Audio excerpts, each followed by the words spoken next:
Benim yaptığım çalışımda eddettiğinde mermer bir bakırla şöyle yaptım. Benim de aslında yani işareti denildi.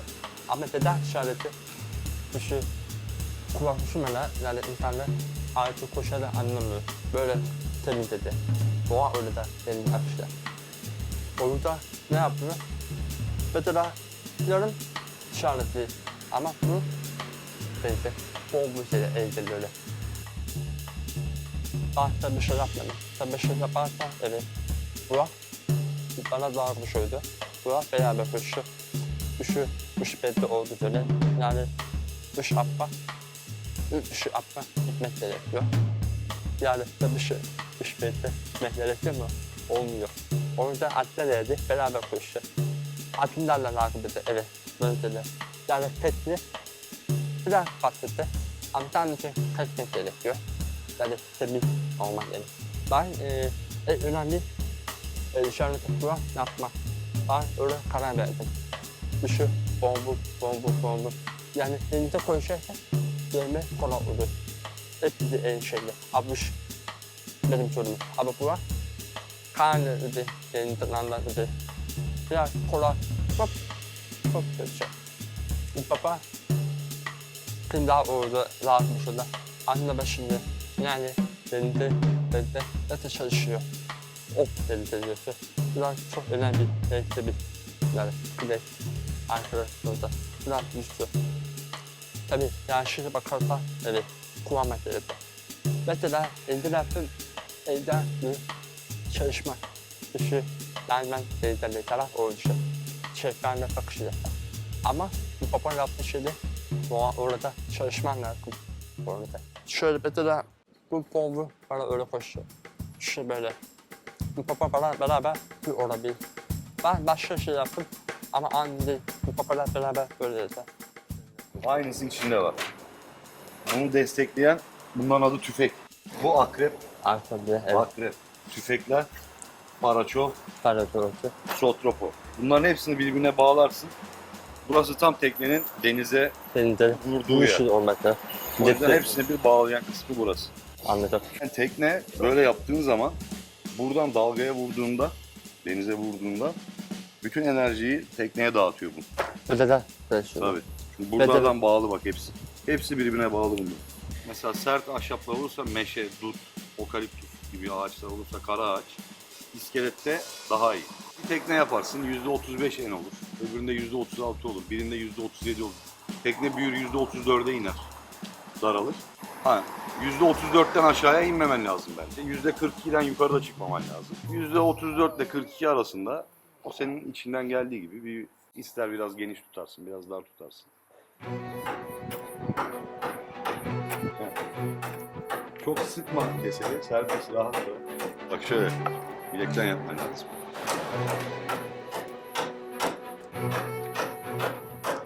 Trandil, antik çağdan günümüze kadar gelmiş. Bugün de Ege Denizi'nde hem Türklerin hem Yunanlıların yaptığı bir tekne tipidir trandil. Antik mezarların üstündeki kabartmalarda bile kaptan mezarlarında, lahitlerinde trandil figürü gözüküyor. Trandilin zaten antik çağdan bugüne kadar gelmesini sağlayan özellik mutlaka çok denizci bir tekne olması ve bunun genel olarak bütün denizciler tarafından kabul görmesi. Demek ki yani iyi bir tekneymiş ki bugünlere kadar gelebilmiş. Çok fazla tekne tipi vardı geçmişte bildiğimiz, gördüğümüz, okuduğumuz. Ama üretimi hala devam eden trandil var. Yelken yarışları bizim için yaptığımız teknelerin denizdeki tepkilerini göreceğimiz çok iyi bir laboratuvar alanı gibi düşünün. Sadece kendi teknemiz, yarıştığımız kendi teknemiz değil, daha önce yaptığımız tekneler, daha sonra yaptığımız tekneler, başka ustaların yaptığı teknelere bakarız. Hangi tekne hangi havada neler yapıyor onu gözlemleriz. Yaptığım diğer teknelerde de bunun üzerinde düzeltmeler yapmayı düşünüyorum ondan sonra. Ha bak bu teknenin orsası şu yüzden iyi, bu pupa da böyle yapıyor. Şu tekne belki biraz daha fazla yatıyor, bu daha az yatıyor. Bunları gözlemleriz. O analizlerden sonra da yeni kurduğum teknede bak bunun burasını şöyle yapayım, burasını böyle yapayım diye dokunuşlar yaparak üretime devam ederiz. Bu işi yapmayı öğrenmek için bence 10 yılınızı vermeniz lazım bu mesleği öğrenmek için en az. 10 yılda işte teknenin inşasını öğreniyorsunuz. Ondan sonra daha çok detayları düşünmeye başlıyorsunuz. Bizim yaptığımız geleneksel metot, şu içinde olduğumuz tekne geleneksel, yani Bodrum'da 1950'de 60'da nasıl yapılıyorsa bu teknede aynı sistemde yapılıyor. Bahsettiğiniz batıklarda bulunan yapılarla çok çok yakın yani. %90 oranında yakın yapılar. Neredeyse aynı yapılar yani. Dolayısıyla o tarihlerden bugüne kadar o antik batıklarda gördüğümüz yapı buraya kadar gelmiş. Bunu çok fazla ellememek lazım bence. Ben hasbelkader yapan en genç usta durumunda kaldım şu anda. Ama bizim bir dönemimiz var bence Trandil'de. İşte bu 2003-2004 yıllarında üretim iyice duruyor falan gibi oldu. Rahmetli Kıvırcık bizi bir gün çağırdı abi, 2002-2003 yılları, bu iş unutuluyordu neredeyse. Çocuklar işte biz bu işi bir yarış vesaire bir organizasyon yapalım. Bütün Trandilciler de bir arada olsun, tekneler de yarışsın ve bu işin devamlılığına katkısı olsun dedi. Trandil Cup organizasyonu başladı. Bodrum Cup'ta Trandiller ayrı kategori açıldı. Bizim üretimlerimiz biraz daha arttı.